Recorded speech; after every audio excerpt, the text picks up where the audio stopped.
Le mercato va ouvrir ses portes en Europe et beaucoup de clubs sont à l'affût dans la quête de se renforcer pour la saison prochaine. Et ça s'emballe énormément, notamment sur deux joueurs du côté du club du Paris Saint-Germain sur le plan des départs. On va voir ça plus en détail ensemble, c'est parti.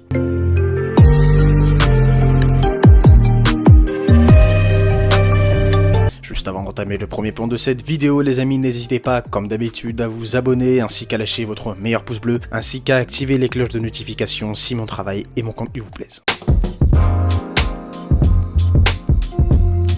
On commence avec le dossier chaud de cette fin de journée, c'est celui de Gonçalo Ramos. En effet, selon l'excellent Fabrizio Romano, l'AC Milan a transmis hier une offre au Paris Saint-Germain pour s'attacher les services de l'international portugais, qui pourrait être supérieur à 50 millions d'euros. Alors on a appris, à l'heure où je tourne cette vidéo, que ce montant pourrait être de 75 millions d'euros plus 5,5 millions d'euros en bonus selon le même Fabrizio Romano. Cela a été confirmé par l'excellent Fabrice Hawkins d'RMC Sport, mais aussi par Ben Jacobs. Alors moi je trouve que c'est un excellent transfert, on le sait, que le Paris Saint-Germain cherche à se débarrasser entre guillemets de Gonçalo Ramos depuis belle lurette, parce que ça n'a jamais été le joueur qui a fait partie du système de jeu de Luis Enrique, a été un joueur important. Je pense Gonçalo Ramos, on peut penser notamment à son but égalisateur en Super Coupe d'Europe avec le but de Kanginli qui nous permet de rester en vie et par la suite, grâce à un grand Lucas Chevalier, de gagner cette Super Coupe d'Europe. Je peux penser à la saison qui précède, son but face au Havre, décisif qui nous permet de gagner, mais aussi, et ça je pense que c'est un des buts les plus importants aussi, son but en Trophée des Champions qui a quand même été spectaculaire sur une magnifique passe de Vitinha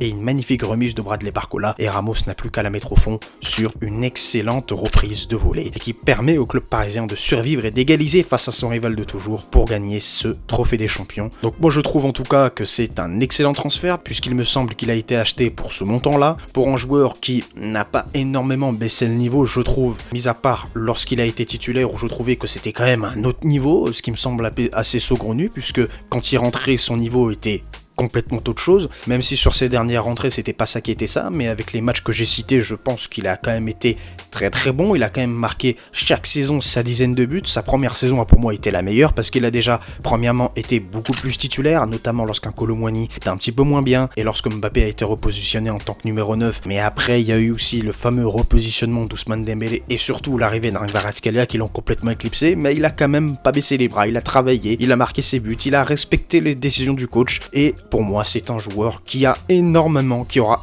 compté lors de la conquête de cette Ligue des Champions et surtout du titre en Ligue 1. Ça reste néanmoins un joueur qui aura contribué à faire ce que ce collectif est devenu, ça veut dire un collectif travailleur. Je pense que c'est une super vente pour le club du Paris Saint-Germain. Bon vent à lui si c'est le cas, je pense en tout cas que c'est le cas puisque la plupart des médias l'ont confirmé et en tout cas, il restera à jamais dans l'histoire du Paris Saint-Germain en tant que super sub de luxe.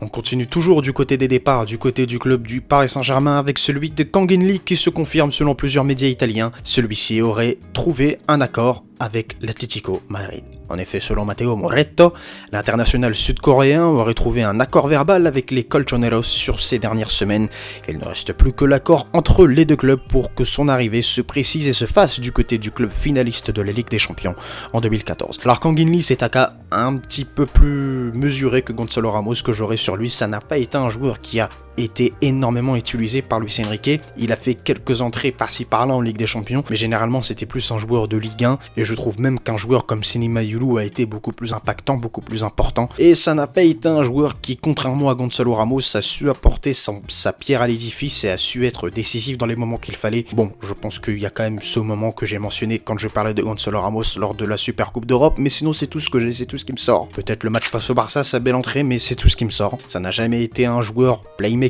qui a su prendre le jeu à son compte, et même lors de ce match là que j'ai cité face au Barça, un Seny Mayulu a été beaucoup plus impactant que lui, un Quentin Djantou lors de son entrée a été beaucoup plus impactant que lui, et même un Brahim Mbaye a été beaucoup plus impactant que lui. Ça a été un joueur assez timide et n'a jamais su élever le niveau de cette attaque de par son statut, et qui pour ma part reste pas vraiment un flop parce qu'il a quand même était bon dans l'effort et surtout dans ce qu'il a pu produire sur le terrain en termes techniques, mais dans les moments décisifs, il n'aura jamais été pratiquement là, mais je pense qu'on peut un petit peu lui trouver des circonstances atténuantes puisque Luis Enrique ne lui a jamais véritablement donné la même confiance qu'un Selima Yulu, même qu'un Warren Zaïre-Emery. Merci à tous d'avoir suivi cette vidéo les amis, j'espère que celle-ci vous aura plu, si c'est le cas, n'hésitez surtout pas à vous abonner ainsi qu'à lâcher votre meilleur pouce bleu si cette vidéo et si mon contenu vous plaît en général. En tout cas, on se donne rendez-vous à très vite pour une nouvelle vidéo. Au revoir.